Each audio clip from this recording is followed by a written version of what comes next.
Everyone, welcome back to pharmacy India live. तो जैसे कि आपकी इतनी सारी क्वेरीज आ रही थी कि डी फार्मा सेकेंड ईयर का जो सब्जेक्ट है बायोकेमिस्ट्री, उसमें किस तरीके के क्वेश्चन आते हैं, कैसे हम आंसर्स को अटेम्प्ट करें, तो इसी सारी चीजों में आज हम बात करने वाले हैं। आज की इस क्लास में हम करेंगे डी फार्मा सेकेंड ईयर का जो सब्जेक्ट है बायोकेमिस्ट्री, उसका किस तरीके का एग्जाम पैटर्न आता है, किस तरीके के क्वेश्चन पूछे जाते हैं और कैसे आप क्वेश्चंस को अटेम्प्ट कर सकते हैं। इसी के साथ अगर आप फार्मेसी इंडिया के दूसरे प्लेटफॉर्म्स के साथ नहीं जुड़े हैं तो जरूर जुड़िएगा। डिस्क्रिप्शन बॉक्स के अंदर लिंक दिया गया है जहां से आप जाकर व्हाट्सएप, टेलीग्राम, इंस्टाग्राम, इन सारी प्लेटफॉर्म्स के साथ जाकर कनेक्ट कर सकते हैं। शुरुआत करते हैं। पहले मैं आपको ये बता देती हूँ कि किस तरीके का आपके पास जो पैटर्न है वो पूछा जाता है। देखिए, आपके पास यहाँ पर जो क्वेश्चन पेपर आता है वो 3 पार्ट्स में डिवाइड होता है। Part A, part B and part C.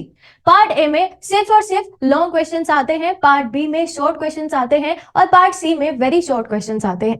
Total number का जो आपका पेपर होता है वो है 80 मार्क्स, जो कि डिवाइडेड होता है। चलिए मैं बात करती हूँ सबसे पहले पार्ट ए की। ये जो पार्ट ए है इसके अंदर आपको टोटल 7 क्वेश्चंस मिलेंगे, जिसमें से आपको 6 अटेम्प्ट करने हैं और इन 6 के आपको 5 मार्क्स ईच मिलते हैं, यानी कि यहां से हो जाते हैं आपके 30 नंबर फिक्स। ठीक है, इंस्ट्रक्शन में दिया हुआ है अटेम्प्ट एनी 6 क्वेश्चन। उसी तरीके से पार्ट बी के अंदर आपको दिए जाते हैं 11 क्वेश्चन, जिसमें से आपको 10 अटेम्प्ट करने हैं और यहां पर मार्क्स होते हैं 3 मार्क पर क्वेश्चन, है ना। तो हो गए 30। फिर पार्ट सी की अगर मैं बात करूं तो पार्ट सी में भी इसी तरीके के क्वेश्चन आते हैं, जिसमें से आपको हर एक क्वेश्चन का 1 नंबर मिलता है और उस नंबर के हिसाब से 20 मार्क आपके पार्ट सी से मिलते हैं। 10 क्वेश्चन एमसीक्यूज आ जाते हैं और 10 क्वेश्चन क्या आते हैं, फिलअप्स की फॉर्म में आ जाते हैं या ट्रू फॉल्स की फॉर्म में आ जाते हैं। तो ये है आपका पैटर्न, किस तरीके से क्वेश्चन पेपर पूछा जाता है। अब चलिए शुरुआत करते हैं, एक एक क्वेश्चन की तरफ बढ़ते हैं। हमारा पहला सवाल है, define carbohydrate with suitable example. Define carbohydrate, classify carbohydrate with examples. यानी कि आपसे पूछा गया है कि कार्बोहाइड्रेट को डिफाइन करिए कि क्या होता है, उसके बाद एग्जाम्पल बताइए, उसको क्लासिफाई करके उसके एग्जाम्पल बताने हैं। तो सबसे पहले तो क्वेश्चन को पूरी तरीके से पढ़ना सीखिए, ठीक है, कि क्वेश्चन आपसे पूछ क्या रहा है, उसके अकॉर्डिंग आपको जवाब देना है ना। अब जैसे ये 5 नंबर का क्वेश्चन है तो इसके अंदर आपको कार्बोहाइड्रेट भी बताने हैं, उनकी डेफिनेशन भी बतानी है, इसके बाद आप फॉर्मूला बता दीजिए, उसके बाद टाइप्स ऑफ कार्बोहाइड्रेट उनकी डेफिनेशन बता दीजिए एंड देन उसके एग्जांपल्स बता दीजिए। तो इस तरीके से आपको पूरे मार्क्स मिल जाएंगे। चलिए देखते हैं कि आंसर क्या होगा इसका। सबसे पहले अगर मैं बात करूं कि कार्बोहाइड्रेट क्या होता है, तो comprise carbon, hydrogen and oxygen. जो जिन चीजों के अंदर कार्बन, हाइड्रोजन, ऑक्सीजन ये सारी चीजें प्रेजेंट होती हैं उसको कार्बोहाइड्रेट कहा जाता है, क्योंकि ये एक ऑर्गेनिक कंपाउंड है। ऑर्गेनिक कंपाउंड है। इसी के साथ इसमें क्या क्या चीजें आती हैं, शुगर्स, फाइबर्स और स्टार्च, ये सारी चीजें आपस में मिलकर कार्बोहाइड्रेट बनाती है। फॉर्मूले की बात कर लेते हैं। जनरल फॉर्मूला जो होगा कार्बोहाइड्रेट का वो है CH2 का होल एन या फिर CnH2O का होल एन। ठीक है, तो इस तरीके से आप सारा क्वेश्चन अटेम्प्ट कर सकते हैं। पहला पार्ट हो गया, है ना। अपने पास से आपको थोड़ी सी और इंफॉर्मेशन डालनी है इसके अंदर, बाकी मैंने आपको तरीका बताया किस तरीके से आप अटेम्प्ट कर सकते हैं। इसके बाद अगर मैं टाइप्स की बात करूं तो कार्बोहाइड्रेट के 3 टाइप्स होते हैं, मोनोसेकेराइड,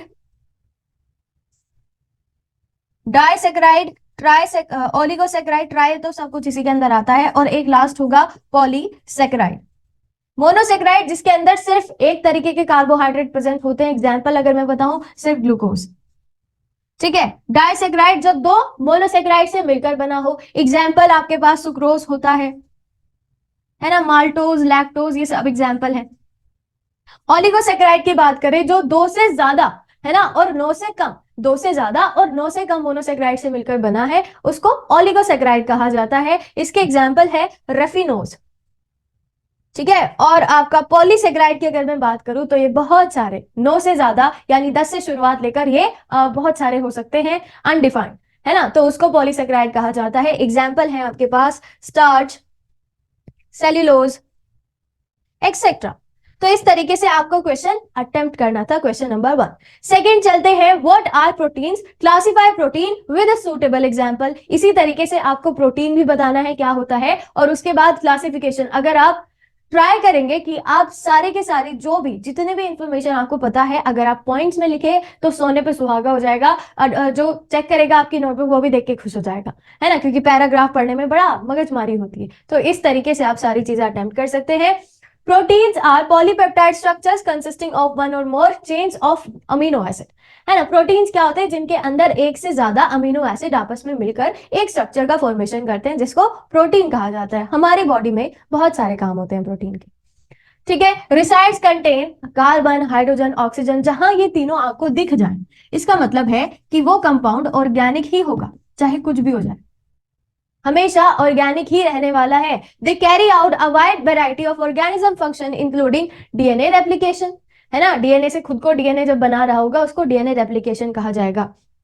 ट्रांसपोर्टिंग मॉलिक्यूल्स एक जगह से दूसरी जगह, ठीक है। इसके साथ ही कैटलाइजिंग मेटाबॉलिक रिएक्शन, जिनको आप एंजाइम बोलते हैं। एंजाइम क्या है, एंजाइम प्रोटीन ही तो होते हैं, है ना। And providing structural support to cell, तो ये सारे फंक्शन होते हैं प्रोटीन के।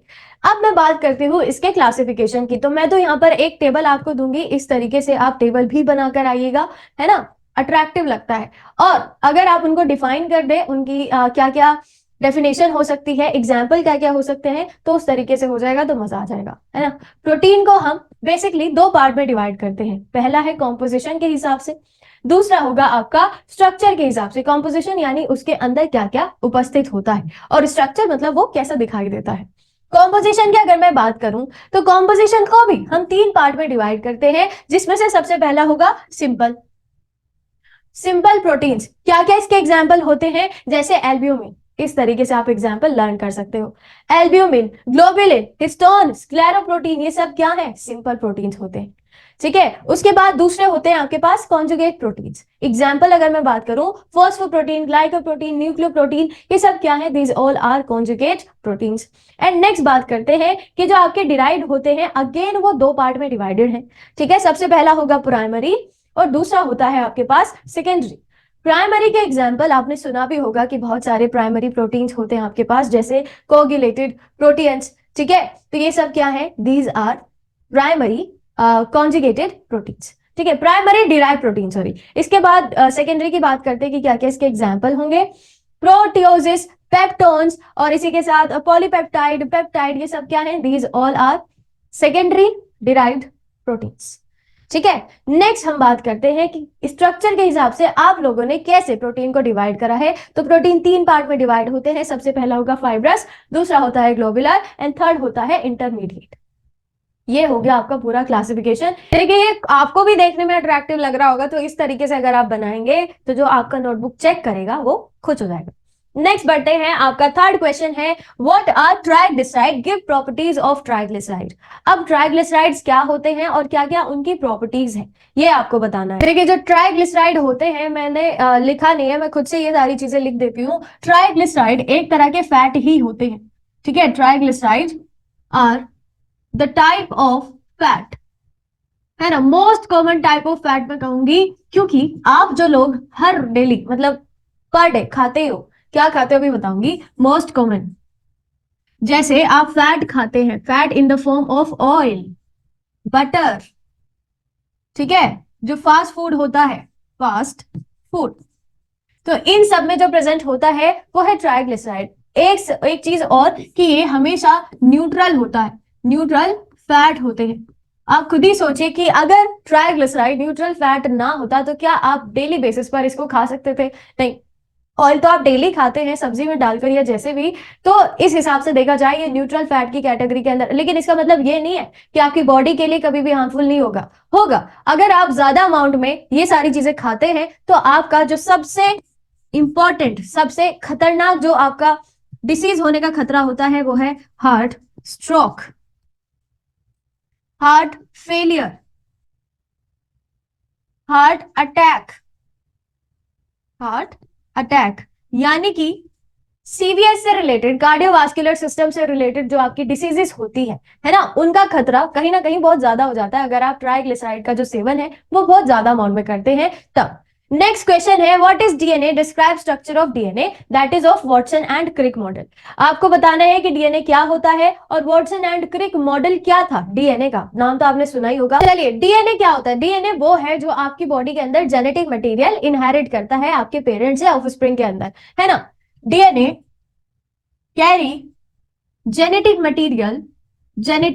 material from parents to offspring, है ना, पेरेंट्स टू ऑफस्प्रिंग, सिंपल सी बात है। इसके बाद इसके बारे में हमको किसने बताया था, डीएनए के बारे में सबसे पहले, तो DNA was first proposed by and identified by the Swiss biologist जिनका नाम था जॉन्स फ्रेडरिश मिशर इन 1869। ठीक है, सबसे पहले हमको मिशर ने बताया था डीएनए के बारे में, उनका स्ट्रक्चर दिया था 1869 में कि डीएनए नाम की एक चीज होती है जो आपकी बॉडी के अंदर कैरेक्टरिस्टिक्स कैरी करती है पेरेंट्स से ऑफस्प्रिंग के अंदर, है ना, during his research on WBC that is white blood cells. उसके बाद हमको इसका जो मेन स्ट्रक्चर है जो आप अभी तक पढ़ते हैं वो दिया था, सब लोग जानते हैं, वॉटसन एंड क्रिक ने। The double helix structure of DNA molecule was later discovered through the experiment did by James Watson and Francis Crick। ठीक है, इन्होंने कुछ पॉइंट्स दिए थे जो मैं आपको अभी अभी लिखवा देती हूँ। सबसे पहले कि डीएनए जो होगा वो हमेशा डबल हेलिकल होता है, ठीक है, डबल हेलिकल, इसी के साथ डबल स्ट्रैंडेड भी होगा, और हमारी बॉडी में लीनियर डीएनए पाया जाता है, ठीक है, लीनियर डीएनए पाया जाता है। कुछ बात हो गई। दूसरी चीज कि आपका जो एक हेलिक्स होता है, तो ये समझिए कि ये है आपका डीएनए, है ना, यहां से लेकर यहां तक एक हेलिक्स है, तो एक हेलिक्स का जो डिफरेंस होगा दैट विल बी 3.4 नैनोमीटर, है ना। और हमेशा याद रखिएगा कि between two adjacent nitrogenous base क्या होगा 0.3 नैनोमीटर, ये डिफरेंस उन्होंने बताया था। अब याद रखेगा कि एक हेलिक्स में हमेशा 10 नाइट्रोजनस बेसिस के पेयर्स पाए जाएंगे, नाइट्रोजनस बेसिस नहीं पाए जाएंगे, उनके पेयर्स पाए जाएंगे, ठीक है। और ये आप लोग जानते ही होंगे कि नाइट्रोजनस बेस कैसे पेयर अप करते हैं। एडेनिन हमेशा डबल बॉन्ड के साथ जुड़ेगा थाइमिन के साथ, साइटोसिन हमेशा ट्रिपल बॉन्ड बनाता है गुआनिन के साथ, ये डीएनए की बात है, ठीक है। इसके बाद इन दो जो आपके पास स्ट्रैंड है इनके बीच का भी डिफरेंस उन्होंने बताया था, और जो दो स्ट्रैंड के बीच का डिफरेंस है, टू स्ट्रैंड्स डिफरेंस जो होता है वो है 20 नैनोमीटर, है ना, 20 नैनोमीटर, यानी कि ये वाला डायमीटर जो होता है। इसके बाद इन्होंने एक चीज और बताई थी कि जो आपकी बैकबोन होती है, ये जो मैंने बनाई है ना, दीज आर द बैकबोन, ये बनती है with the help of sugar. कौन सी शुगर पाई जाएगी, डीऑक्सीराइबोस, ठीक है। उसके पास फॉस्फेट ग्रुप, ये दोनों चीजें मिलकर क्या बनाते हैं, फॉस्फेट ग्रुप, दोनों चीजें क्या मिलकर बनाएंगे, आपकी जो बैकबोन होती है डीएनए की, बैकबोन ऑफ डीएनए तो ये थी कुछ जानकारी वॉटसन एंड क्रिक। इन 5 पॉइंट में पूरा स्ट्रक्चर आपने कवर कर लिया, ठीक है। बस आपको ऐसे नहीं लिखना है, वहां पे थोड़ा सा और अपने पास से ऐड ऑन करके यहाँ पर सारी चीजें लिख देनी है ताकि 5 नंबर के हिसाब से वो क्वेश्चन इनफ लगे। चलिए, स्ट्रक्चर बहुत ज्यादा इंपॉर्टेंट होते हैं, जहां आपको लगता है कि यहाँ मैं स्ट्रक्चर बनाऊंगा तो वहां जरूर बनाइएगा, लेकिन इट इज वेरी इंपॉर्टेंट कि जो स्ट्रक्चर आप बनाए वो वेल लेबल्ड हो। वेल लेबल्ड का मतलब क्या होता है कि अगर हेलिक्स है तो उसको सिर्फ हेलिक्स ही लिखें, है ना, उसको अपने पास से कुछ और मत लिख देना। अगर आप चांद तारे लगा दोगे किसी भी डायग्राम के अंदर कोई फर्क नहीं पड़ेगा, लेकिन अगर लेबलिंग सही है, डायग्राम कैसा भी हो, है ना, वहां पर आपका ड्राइंग कंपटीशन नहीं हो रहा है, तो लेबलिंग सही होनी चाहिए, ये मैटर करता है, बाकी कुछ मैटर नहीं करता है, ठीक है। ये है आपका DNA helix, double stranded DNA होता है। चलो, ये तो मैंने आपको बता दिया, दोबारा नहीं लिखवाऊंगी, पूरा स्ट्रक्चर आपके सामने है। एक हेलिक्स के बीच का 3.4 नैनोमीटर होता है डिफरेंस, और दो नाइट्रोजनस बेस के बीच का डिफरेंस 0.34 नैनोमीटर होता है एक हेलिक्स के अंदर। ये पूरा एक हेलिक्स है, यहां से यहां तक कितने होंगे, 10 नाइट्रोजनस बेसिस के पेयर्स होते हैं। पेयर्स मैंने आपको बता दी कि किस तरीके से होते हैं। यहां पर ये मैं भूल गई, मेजर एंड माइनर ग्रूव होता है, ग्रूव का मतलब नाली जैसा होता है, ये है आपका मेजर ग्रूव, ये वाला, ठीक है। और ये होता है माइनर ग्रूव, जो इधर वाली साइड में जा रहा होगा, दूर जा रहा होगा, वो मेजर है, पास आ रहा होगा तो माइनर है, ठीक है। चलो, तो ये होता है स्ट्रक्चर ऑफ डीएनए, ये वॉटसन एंड क्रिक मॉडल है, याद रखिएगा। नेक्स्ट बात करते हैं, नेक्स्ट क्वेश्चन है आपका, water enzyme, discuss the different factors affecting enzyme activity. Enzyme क्या होते हैं और क्या क्या फैक्टर्स अफेक्ट करते हैं एंजाइम की एक्टिविटी को। शुरुआत करते हैं एंजाइम से कि क्या होते हैं एंजाइम। सबसे पहले याद रखिएगा कि एंजाइम कुछ नहीं, प्रोटीन्स ही है, ठीक है,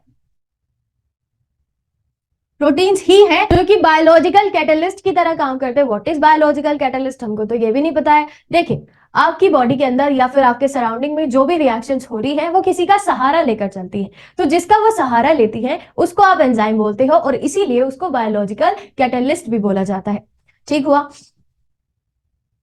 इसके बाद the molecule upon which enzyme में act react are called substrate, और जो वो बना देते हैं दैट इज प्रोडक्ट। उसके बाद एक और इंपॉर्टेंट चीज कि पूरी रिएक्शन के थ्रू आउट द रिएक्शन जो एंजाइम्स होते हैं वो अनचेंज्ड ही रहेंगे, रिमेन्स अनचेंज्ड, चाहे कुछ हो जाए, ठीक है, चाहे उनके साथ रिएक्शन के बीच में कुछ भी हो जाए, लेकिन एंड ऑफ द रिएक्शन जो आपने एंजाइम डाला था वही आप निकाल लोगे। तो यानी कि पूरी रिएक्शन के थ्रू आउट हमको क्या पता चला कि जो आपके एंजाइम होते हैं वो अनचेंज रहते हैं। इसी वजह से ये भी कहा जाता है कि एक एंजाइम को आप हजारों रिएक्शन के अंदर यूज कर सकते हैं, क्योंकि कोई बदलाव ही नहीं हो रहा है ना, कोई चेंज नहीं हो रहा है, कोई इसके स्ट्रक्चर चेंज नहीं आ रहा है, तो आप उसको बार बार यूज कर सकते हो। ये हो गई एंजाइम की बात। अब बात करते हैं फैक्टर्स अफेक्टिंग एंजाइम एक्टिविटी। तो मैं यहाँ कुछ फैक्टर्स लिख रही हूँ, जैसे टेम्परेचर, पीएच, ठीक है, सबस्ट्रेट का कॉन्सेंट्रेशन। उसके बाद इसी के साथ यहां पर एक चीज और होती है जो कि बहुत ज्यादा इंपॉर्टेंट है, रेडिएशन, है ना। रेडिएशन के साथ साथ एंजाइम की कॉन्सेंट्रेशन। देखो टेम्परेचर का क्या हिसाब होता है कि जब टेम्परेचर आप बढ़ाते हो तब आपका एंजाइम का काम बढ़ जाता है, पर लेकिन एक पर्टिकुलर टाइम तक। क्या मतलब है कि ये प्रोटीन्स ही तो है, और जब आप प्रोटीन्स को बहुत एक्सेसिव हीट देते हो तो उस टाइम पर वो डीनेचुरेटेड हो जाते हैं, टूटने लग जाते हैं। तो वही चीज इनके साथ भी होगी, इसीलिए याद रखिएगा पीएच का भी ऐसे ही है।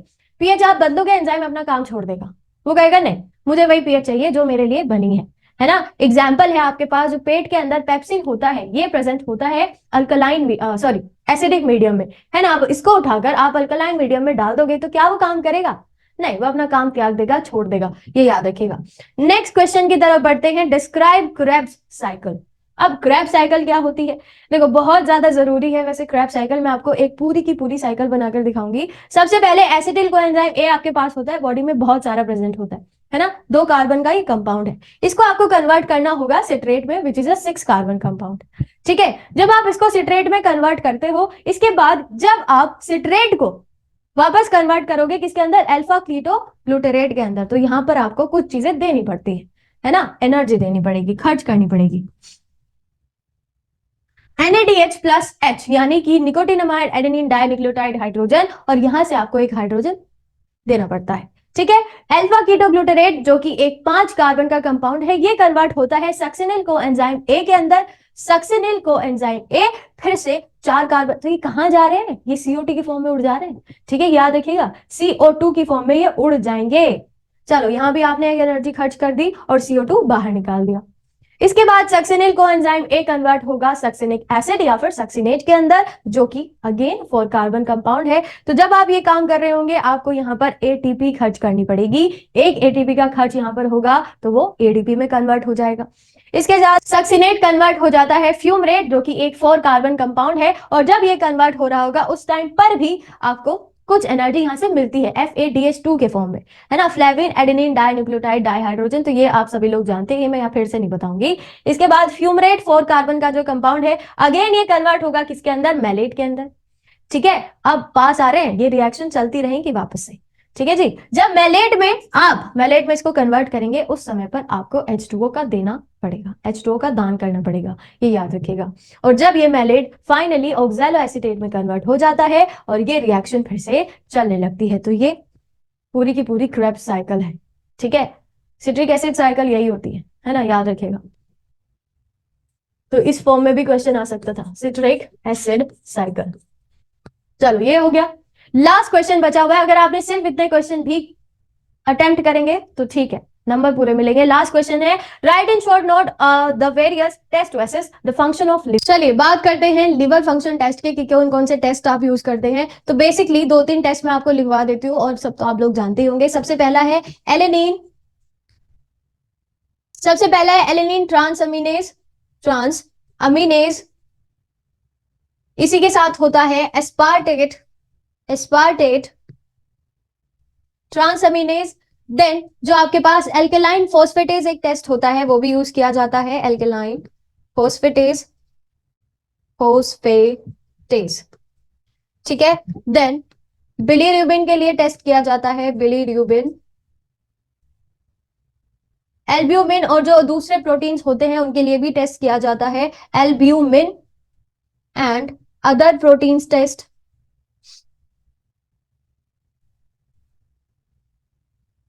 ठीक है, तो ये कुछ टेस्ट के नाम हैं और बाकी 2-3 टेस्ट और हैं, तो वो सब आप लोगों को पता ही है। इस तरीके के टेस्ट यूज किए जाते हैं। मैं तो सिर्फ नाम लिख रही हूँ, लेकिन आपको ये पूरी तरीके से डिफाइन करना है। ठीक है, चलिए नेक्स्ट बढ़ते हैं। और आगे चलने से पहले जो आपकी बहुत सारी क्वेरीज रहती है कि जो डी फार्मा के नोट्स है वो कहाँ से बनाए, कैसे बनाए, कुछ समझ नहीं आता है, तो उसी चीज का सोल्यूशन लेकर आया फार्मेसी इंडिया। यहाँ पर आपको क्या मिल जाता है, यहाँ पर आपको मिलते हैं 6 मॉड्यूल, जिसके अंदर सारे के सारे सब्जेक्ट आपके कवर हैं, जैसे कि pharmacognosy, hospital and clinical pharmacy, biochemistry हो गया, फार्माकोथेरेपेटिक्स है। तो ये सारे के सारे आपके जो सब्जेक्ट्स है कवर किए गए हैं।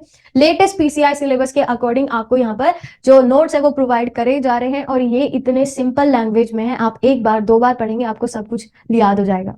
ठीक है, कैसे आप ऑर्डर कर सकते हैं, इसी के आप ऑर्डर कर सकते हैं, डिस्क्रिप्शन बॉक्स के अंदर लिंक दिया गया है, वहां से जाकर आप इसको ऑर्डर कर सकते हैं, या फिर आप फार्मेसी इंडिया ऐप को डाउनलोड करिए प्ले स्टोर से, वहां से जाकर आप इनको ऑर्डर कर सकते हैं।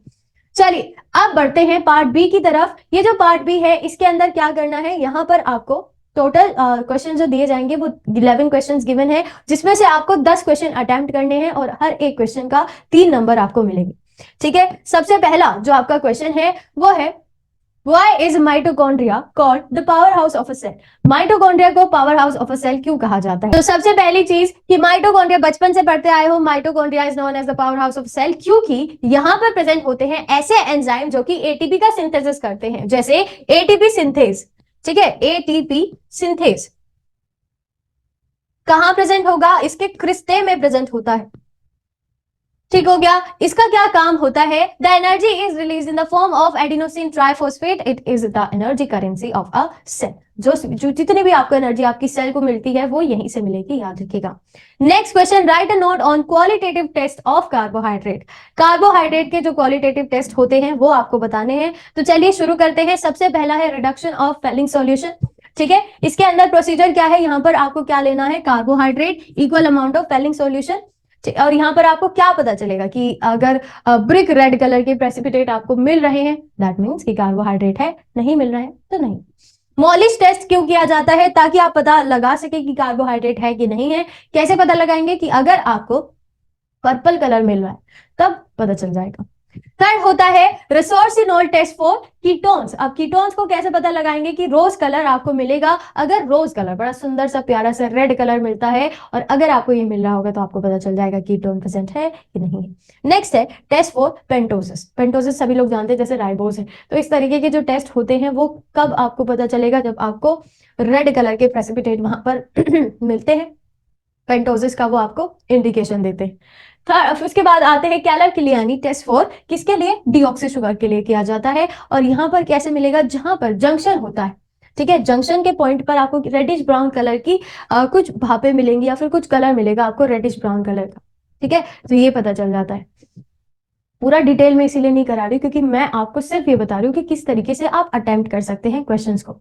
ठीक है जी, next, right about the diseases related to malnutrition of protein. अब प्रोटीन से रिलेटेड कौन कौन सी ऐसी बीमारियां होती है जो कि प्रोटीन के माल न्यूट्रिशन से होती है, कमी से होती है। सबसे पहला है क्वेशियोरकर। याद रखिएगा कि क्वेशियोरकर उन एरियाज में ज्यादा होता है जिसमें खाना पूरी तरीके से नहीं मिलता है, या फिर एक प्रॉपर डाइट बच्चों को नहीं मिल पाती है। दोनों को, जितने भी मैं आपको बीमारियां बताऊंगी ये बच्चों में होती है, जैसे कि kwashiorkor. This occur due to the abandonment of breast feeding before the actual age due to the birth of younger sibling. अगर एक ही साल के अंदर, मतलब एक बच्चा पैदा हुआ, उसके 1 साल के अंदर ही अंदर दूसरा बेबी अगर पैदा हो जाता है तो उसकी वजह से ब्रेस्ट फीडिंग नहीं होती है पहले वाले बेबी को, इसकी वजह से हो सकता है ये। उसी के साथ मैंने जैसे कि आपको बताया कि जहां पर प्रॉपर डाइट नहीं मिल पाती है बच्चों को, वहां पर ये हो जाता है। देखिए क्या होगा, इसके अंदर फ्लूइड रिटेंशन, एडेमा होता है। ठीक है, जो अब्डोमिनल एरिया को बहुत ज्यादा स्वेल कर देता है, और जो लिम्स होते हैं वो बहुत पतले रह जाते हैं। तो ये कंडीशन होती है क्वेशियोरकर के अंदर। दूसरा है मेरिस्मस। मेरिस्मस भी कुछ उसी तरीके से है, लेकिन यहाँ पर प्रोटीन्स और कैलोरीज दोनों की कमी होती है। ठीक है, प्रोटीन्स और कैलोरीज दोनों की कमी होती है। वेट लॉस होगा, कोई एडेमा यहाँ नहीं होता है, कोई एब्डोमिनल एरिया में फ्लूइड रिटेंशन नहीं होगा। फैट एंड मसल डिप्रेशन, पूरी तरीके से वो फैट खत्म हो जाता है, मसल आपकी वीक पड़ने लगती है, और ये बीमारियां बच्चों में होती है जैसे कि मैंने अभी बताया है। जो कंट्रीज डेवलपिंग है ना, उनके अंदर ये कंडीशन ज्यादा देखी जाती है, मोर कॉमन देन क्वेशियोरकर। क्वेशियोरकर से ज्यादा कॉमन ये देखा जाता है, मैरिस्मस। ठीक है जी, तो इस तरीके से आप जान सकते हैं कि क्या क्या प्रोटीन माल न्यूट्रिशन डेफिशिएंसीज होती। नेक्स्ट क्वेश्चन है, give therapeutic and pharmaceutical importance of enzyme. Therapeutic और फार्मास्यूटिकल इंडस्ट्रीज में कैसे आप यूज करते हो? तो थेराप्यूटिक की बात करते हैं क्लिनिकल यूज में। सबसे पहले स्ट्रेप्टोकाइनेज कैसे यूज्ड इन थ्रोम्बोसिस, जो बीमारियां होती हैं उसमें क्या क्या एंजाइम यूज किए जाते हैं वो मैं आपको बताऊंगी। एस्पार्जिनेज यूज किया जाता है ट्यूमर्स में। यूरोकाइनेज यूज किया जाता है कार्डियक डिसीजेस में, हार्ट से रिलेटेड डिसीजेस के अंदर। ठीक है, इसके बाद पेप्सिन यूज किया जाता है in the treatment of achlorhydria. Lysozyme use किया जाता है आई इन्फेक्शन के अंदर। इसी के साथ फार्मास्यूटिकल यूज की बात कर लेते हैं कि किस तरीके से यूज किए जाते हैं। सबसे पहला अमाइलेज यूज किया जाता है फूड इंडस्ट्रीज में। कैसे? आप सब जानते हैं हमारी बॉडी में भी अमाइलेज का क्या काम होता है, फूड इंडस्ट्रीज में वही काम होगा। अमीनो साइक्लेज यूज किया जाता है अमीनो एसिड के सिंथेसिस में, मैन्युफैक्चरिंग में। ठीक है, इसी के साथ रेनिन यूज किया जाता है चीज के प्रिपरेशन के अंदर। सभी लोग जानते हैं कि रेनिन एक मिल्क एंजाइम है। चीज किससे बनता है? मिल्क से बनता है। ठीक है, इसके साथ glucose isomerase is use for the production of syrups. तो इस तरीके से सारे के सारे यूजेस होते हैं फार्मास्यूटिकल यूजेस। नेक्स्ट क्वेश्चन है, give the function and deficiency disorder of cyanocobalamin. देखो साइनोकोबालामिन क्या है? साइनोकोबालामिन होता है आपका जो विटामिन B12 है, ये होता है साइनोकोबालामिन, जिसके अंदर कोबाल्ट भी पाया जाता है। बहुत ज्यादा इंपॉर्टेंट है। बॉडी के अंदर क्या काम होता है इसका? जेनेटिक मटेरियल बनाता है, डीएनए का सिंथेसिस करता है। और बहुत सारे आपके जो एनीमिया होते हैं, एनीमिया सभी लोग जानते होंगे कि क्या होता है। ऐसे एनीमियाज भी होते हैं जो कि सिर्फ और सिर्फ विटामिन B12 की कमी से ही हो रहे होंगे बॉडी के अंदर।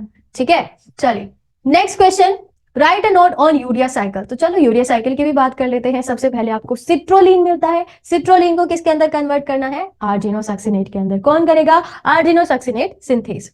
उसके बाद आर्जिनोसक्सिनेट, अच्छा यहां पर एल एस्पार्टेट आपको देना पड़ता है जब ये रिएक्शन होती है। देन आर्जिनोसक्सिनेट कन्वर्ट होता है एल आर्जिनिन में। यहां पर एंजाइम यूज होगा आर्जिनिन लाइएज, या लाइएज का मतलब होता है सिंथेसिस करना।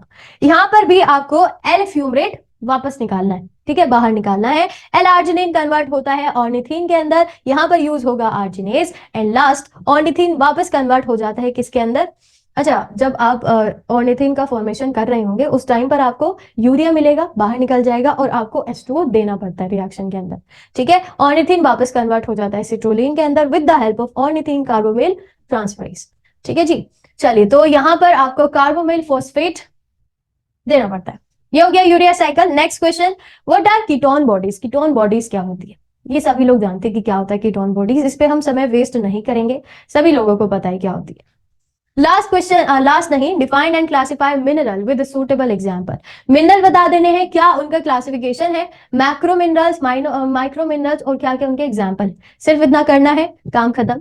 मिनरल क्या होते हैं? इनऑर्गेनिक है, सबसे पहले याद रखिएगा, इनऑर्गेनिक कंपाउंड्स होते हैं मिनरल।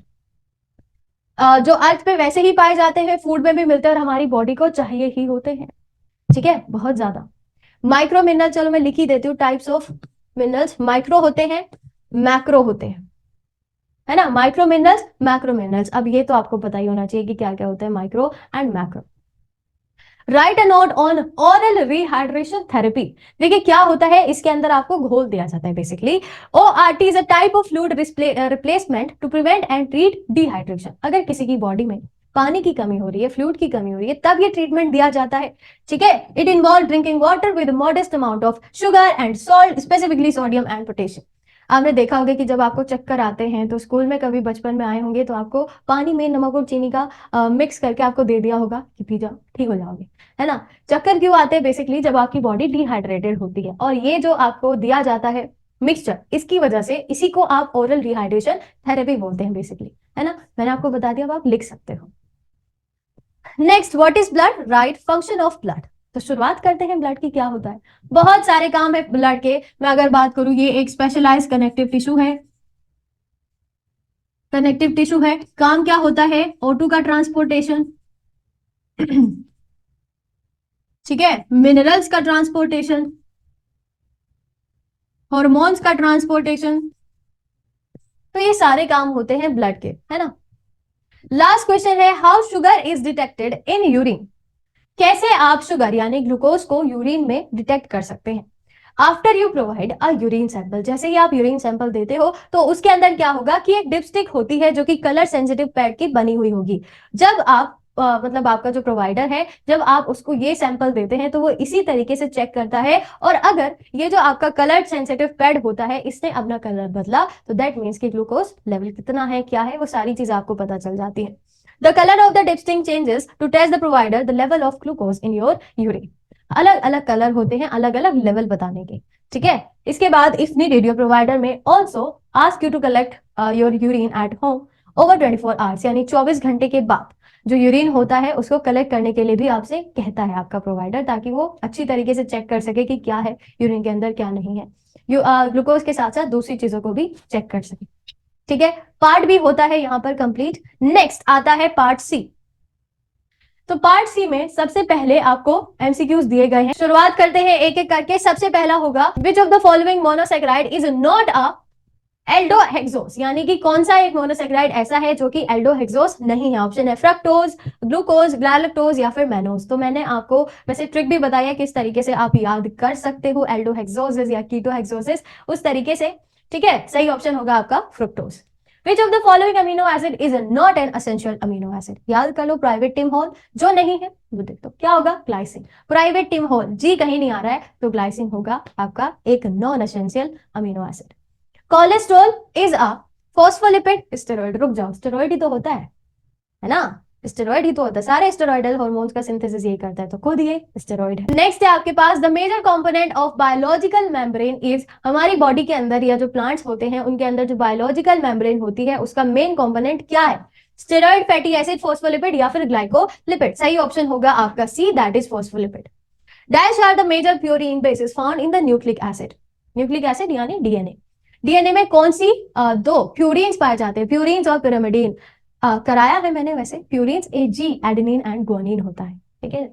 ये रहा enzyme that split the molecule with water. पानी के साथ मिलकर कोई भी मॉलिक्यूल को अगर आप एंजाइम तोड़ रहा होगा उसको हाइड्रोलाइसिस कहा जाता है, सिंपल सी बात है। ये रहा। Then coenzyme are organic but dash. Coenzyme क्या होते हैं, जो साथ मिलजुल कर काम करते हैं वो क्या होते हैं, non protein, protein both A and B या फिर ना। कोएंजाइम ऑर्गेनिक है लेकिन नॉन प्रोटीन मॉलिक्यूल्स होते हैं जो पाए जाते हैं आपकी बॉडी के अंदर, ठीक है। नेक्स्ट है आपके पास the process of blood clotting is maintained by. सबसे पहले जो ब्लड क्लोटिंग का प्रोसेस होता है उसको कौन मेंटेन करता है, ऑप्शन फाइब्रिनोजन, थ्रोम्बिन, प्रोथ्रोम्बिन या फिर थ्रोम्बोप्लास्टिन। सबको पता है prothrombin. Beriberi is caused by the deficiency of कौन से विटामिन की कमी से बेरीबेरी होता है, राइबोफ्लेविन, नियासिन, फॉलिक एसिड या फिर थायमिन। तो B1 जो आपका होता है, B1 जो विटामिन है बेसिकली थायमिन, उसकी कमी से होता है beriberi. Phosphoglyceraldehyde is an important intermediate stage in the breakdown of carotene, starch, glucose या फिर हीमोग्लोबिन। देखिए फॉस्फोग्लिसराल्डिहाइड किसके ब्रेकडाउन का जो इंटरमीडिएट एलिमेंट होता है वो होता है, तो बेसिकली जो ग्लूकोज का ब्रेकडाउन होता है उस टाइम पर जो आपका निकलता है वो है फॉस्फोग्लिसराल्डिहाइड। क्या होता है ग्लूकोज का टूटना, ग्लाइकोलाइसिस, जिसके अंदर आप पायरुविक एसिड का सिंथेसिस करते हो। ये हो गए आपके सारे के सारे एमसीक्यूज। नेक्स्ट बढ़ते हैं glycogenesis is the synthesis of. Glycogenesis का मतलब क्या होता है, किसका सिंथेसिस होता है ग्लाइकोजेनेसिस। तो सबसे पहले याद रखिएगा कि ग्लाइकोजन का फॉर्मेशन ग्लाइकोजेनेसिस कहलाता है। Beta oxidation is the breakdown of, किसका ब्रेकडाउन होता है, बीटा ऑक्सीडेशन। तो आपके लॉन्ग चेन फैटी एसिड्स होते हैं उनका ब्रेकडाउन ही बीटा ऑक्सीडेशन कहलाता है। Which of the following element is required for constriction of muscle? तो जब constriction होता है मसल का तब कौन सा एलिमेंट आपको चाहिए होता है, बेसिकली कैल्शियम और मैग्नीशियम। तो चाहे आप कैल्शियम लगाए चाहे आप मैग्नीशियम लगाए दोनों ठीक होंगे, ठीक है। Goitre is caused by the deficiency. आपने देखा होगा ये वाला जो रीजन होता है थायराइड ग्लैंड, ये बहुत ज्यादा इंक्रीज हो जाता है, बढ़ जाता है, लार्ज हो जाता है, उसको गोइटर कहा जाता है, और ये होगा आयोडीन की कमी से। An adult human contains about dash of water, कितना होगा 75 to 80%, तो ऑप्शन में गिवन है 80%। चलिए नेक्स्ट आपके सामने गिवन है कुछ Philips vaccine in the product of biotechnology या फिर बायोलॉजिकल साइंस। देखो आप लोग लगा होगा कि बायोटेक्नोलॉजी का ही है, नहीं, बायोलॉजिकल साइंस का एक प्रोडक्ट होता है vaccine. High density lipoprotein cholesterol is a dash cholesterol, good या फिर bad. High density lipoprotein good cholesterol होते हैं। Urea is the end product of dash metabolism, carbohydrate या फिर प्रोटीन। प्रोटीन के मेटाबॉलिज्म से ही तो मिलता है आपको urea. Dash is a condition where blood appears in the urine. देखो हीम जहां भी आ जाएगा समझ जाइएगा कि ब्लड से रिलेटेड है, तो सही ऑप्शन होगा आपका haematuria. Dash is a inheritatory disease also known as bleeding disease, bleeding disease यानी कि जिसके अंदर ब्लड बहुत ज्यादा बढ़ता रहता है, बाहर निकलता रहता है, उसको हीमोफीलिया कहा जाता है। इस कंडीशन के अंदर ब्लड क्लॉट बनता नहीं है। ठीक है, तो चलिए यहां तक हो गया आपका पूरा का पूरा ये जो भी है question paper solve. I hope ये आपको समझ आया होगा। और अगर आप अभी तक नहीं जुड़े हैं फार्मेसी इंडिया के दूसरे प्लेटफॉर्म्स के साथ, जरूर जुड़िएगा। डिस्क्रिप्शन बॉक्स के अंदर लिंक दी गई है, वहां से जाकर आप सबसे पहले सब्सक्राइब करना मत भूलिएगा। दूसरी चीज, व्हाट्सएप नंबर आपको दिया गया है, यहां से आप जाकर अपडेट्स ले सकते हैं। सिर्फ इतना करना है, डीपी इंडिया लिखकर भेज देना है आपको इस नंबर पे। ठीक है, एंड थर्ड है टेलीग्राम चैनल, इससे आप स्कैन करके वहां से जुड़ सकते हैं या फिर डिस्क्रिप्शन बॉक्स से डायरेक्ट आप कनेक्ट कर सकते हैं। मिलते हैं अगले वीडियो में ऐसे ही और अहम जानकारियों के साथ। तब तक के लिए stay tuned with pharmacy India live. Thank you.